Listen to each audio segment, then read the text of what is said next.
Hello, ngayon magluluto ako ng ginataang gulay. Ginataang gulay, isang gulay na lang magiging pinakbit na to. Ngayon, magigisa na tayo. Lagyan ko muna ng mantika. Ayan. Painitin muna yung mantika. At tapos, gisa na natin yung ating bawang. Tapos yung sibuyas.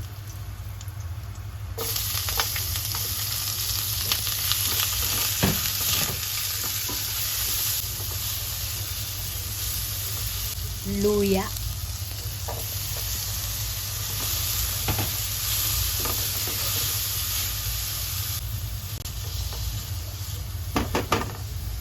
Lagay na natin ang ating karning baboy.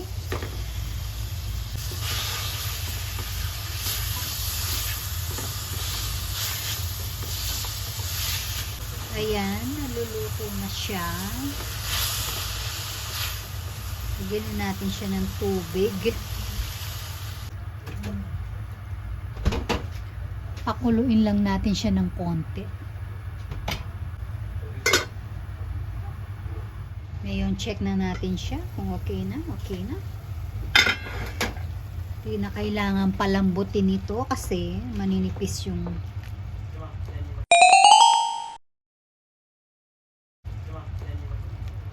lagay na natin yung ating kalabasa.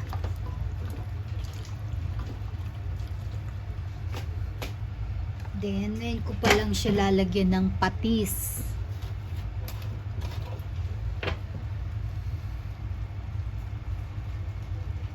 Isang sandok na patis.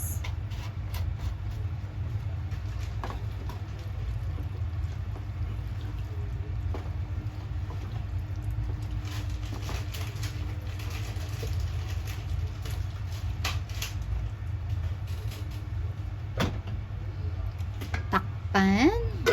Balikan natin siya mamaya.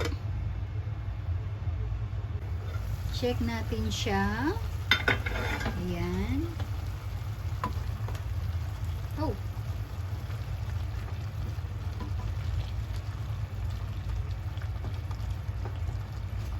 Pwede na nating ilagay ang ating mga ibang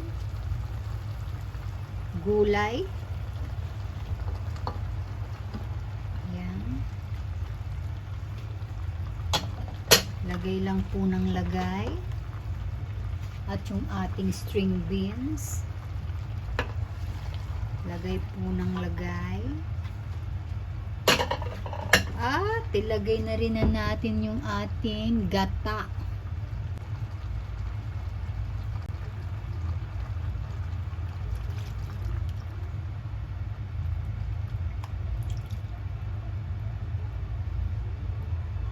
Lagyan na natin ng maraming gata. Ayan. Ilagay lahat.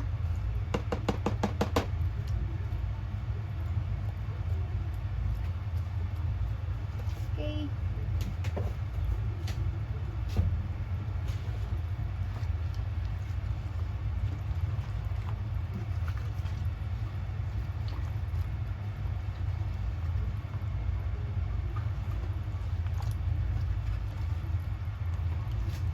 Lagyan na rin natin siya ng asukal.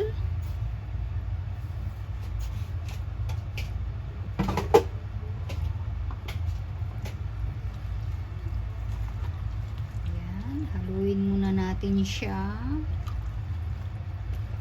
Ayan.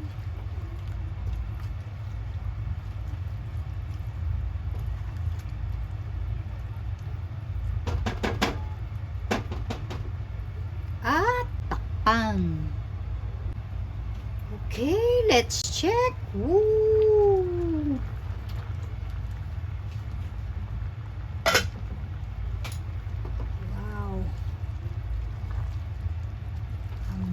Amoy yung gata. Ayan po siya. Mukhang ang zerap-zerap.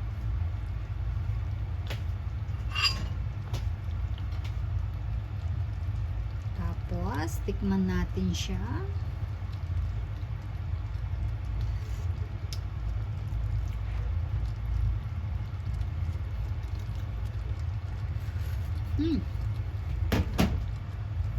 Good. Now, lagyan natin siya ng sili. 3 dry sili. Dried. Konting kulo pa. Okay na siya. Perfect ang kanyang lasa.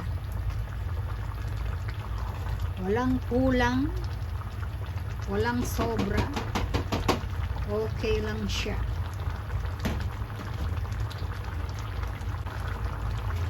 Done!